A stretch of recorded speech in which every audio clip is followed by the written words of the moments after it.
Hello everyone, आप सभी का स्वागत है हमारे चैनल यूपीटेड वॉरियर में। फ्रेंड्स, हमने अपनी पिछली वीडियो में शिक्षण के सामान्य सिद्धांत पर चर्चा की थी। हम अपनी आज की वीडियो में शिक्षण के मनोवैज्ञानिक सिद्धांत के बारे में बताने वाले हैं। अपनी पिछली वीडियो का लिंक हमने डिस्क्रिप्शन बॉक्स में दे दिया है। फ्रेंड्स, अगर आपने अभी तक हमारे चैनल को सब्सक्राइब नहीं किया है तो प्लीज़ सब्सक्राइब करें, और अगर आपको ये वीडियो पसंद आए तो लाइक कीजिए, शेयर कीजिए और आपके सुझाव हमें कमेंट सेक्शन बॉक्स में ज़रूर बताएं।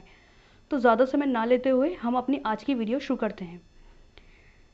शिक्षण के मनोवैज्ञानिक सिद्धांत शिक्षण प्रक्रिया को प्रत्यक्ष या अप्रत्यक्ष रूप से प्रभावित करते हैं।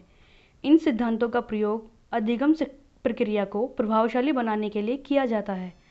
अतः मनोवैज्ञानिक सिद्धांत निम्नलिखित हैं। पहला, अभिप्रेरणा एवं रुचि का सिद्धांत। शिक्षण अधिगम प्रक्रिया में अभिप्रेरणा और रुचि को बहुत महत्वपूर्ण माना गया है, जिससे शिक्षक और विद्यार्थी दोनों ही अभिप्रेरित होकर दोनों ही रुचि से कार्य करते हैं। इस सिद्धांत के अनुसार अभिप्रेरणा से आशय एक अध्यापक द्वारा प्रत्येक विद्यार्थी को अभिप्रेरित किया जाना चाहिए, एवं रुचि से आशय एक शिक्षक को आवश्यक है कि वह प्रत्येक विद्यार्थी की रुचि को ध्यान में रखते हुए पाठ्य वस्तु तथा पाठ्य विधियों का शिक्षण विधियों का चुनाव करे। इससे कक्षा का वातावरण भी सही रहता है और प्रत्येक विद्यार्थी अपनी शिक्षण प्रक्रिया को सुचारू रूप से पूर्ण करता है। अगला सिद्धांत आता है हमारा मनोरंजन का सिद्धांत।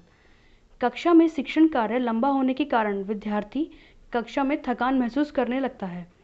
अतः मनोरंजन के सिद्धांत का पालन करने पर वह पुनः शिक्षण कार्य में रुचि लेने लगता है। इस सिद्धांत के अनुसार जो अक्सर छोटे बच्चे होते हैं वह कंटिन्यू पढ़ाई करने से थकान महसूस करने लगते हैं। अतः अध्यापक द्वारा उन बालकों को पुनः शिक्षण कार्य में मन लगाने हेतु कुछ एक्टिविटीज़ कराई जाती हैं, जैसे खेलना, ड्राइंग करना इत्यादि। अगला सिद्धांत आता है हमारा आवर्ती एवं अभ्यास का सिद्धांत। यदि अर्जित ज्ञान का अभ्यास न किया जाए तो ज्ञान को भूलने की प्रक्रिया शुरू हो जाती है। अतः कक्षा में आवर्ती और अभ्यास प्रतिदिन होना चाहिए। फ्रेंड्स, अगर हमने कोई भी विषय वस्तु, कोई भी टॉपिक हमने पढ़ा हुआ है और अगर हम उसे अभ्यास ना करें, उसका रिवीजन ना करें, तो एक समय के पश्चात हम उस बिंदु को भूल जाते हैं। अतः आवश्यक है कि पढ़ी गई पाठ्य वस्तु का हम समय समय पर अभ्यास करते रहें। अगला पॉइंट आता है हमारा सृजनात्मकता और आत्म अभिव्यक्ति को प्रोत्साहन का सिद्धांत। शिक्षक का कर्तव्य है कि वह विद्यार्थियों को अपने विचारों को प्रस्तुत करने का अवसर प्रदान करे, जिससे उनमें सृजनात्मकता का विकास हो सके।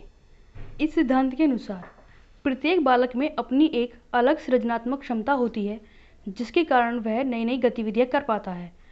अतः शिक्षक के लिए आवश्यक है कि वह प्रत्येक विद्यार्थी को सृजनात्मक प्रक्रिया करने के लिए प्रेरित करे और अपनी कक्षा का वातावरण भी इस प्रकार का रखे कि प्रत्येक छात्र अपनी बातों को, अपने सुझावों एवं विचारों को शिक्षक के समक्ष खुलकर रख सके।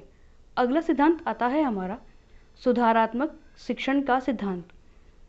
इस सिद्धांत द्वारा विद्यार्थियों की त्रुटि का पता लगाकर उनमें सुधार किया जाता है।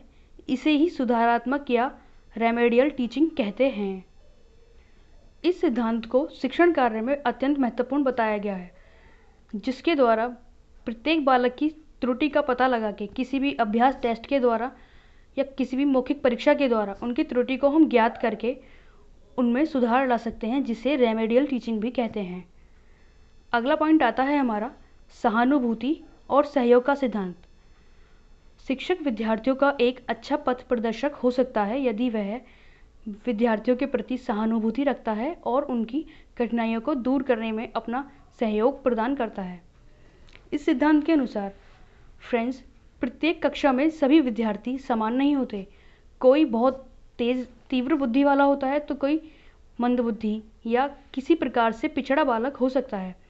अतः शिक्षक के लिए आवश्यक है कि ऐसे पिछड़े बालकों के लिए वह सहानुभूति की भावना रखे और उनको सहयोग करे, ताकि वो अपनी अध्यापन कार्य, शिक्षण कार्य सुचारू रूप से पूर्ण कर सके। अगला सिद्धांत आता है हमारा पुनर्बलन का सिद्धांत। पुनर्बलन का सिद्धांत शिक्षण प्रक्रिया में अत्यंत महत्वपूर्ण है, अतः प्रत्येक शिक्षक को इसका प्रयोग करना चाहिए। फ्रेंड्स, पुनर्बलन से आशय होता है कि ऐसी क्रियाएं जिनके द्वारा किसी घटना के होने की संभावना बढ़ जाए। जैसे मान लीजिए किसी विद्यार्थी ने कक्षा में कोई अच्छा प्रदर्शन किया है, तो हम उसे कोई पुरस्कार देके, कोई शाबाशी देके या कक्षा में उसके लिए सभी से तालियां बजवाकर उसे प्रेरित कर सकते हैं, जिससे उसकी इस घटना का होने की संभावनाएं बढ़ जाती हैं और विद्यार्थी शिक्षण प्रक्रिया में रुचि से कार्य करता है। तो फ्रेंड्स, आज की इस वीडियो में इतना ही। आप अपने सुझाव हमें ज़रूर बताएं। धन्यवाद।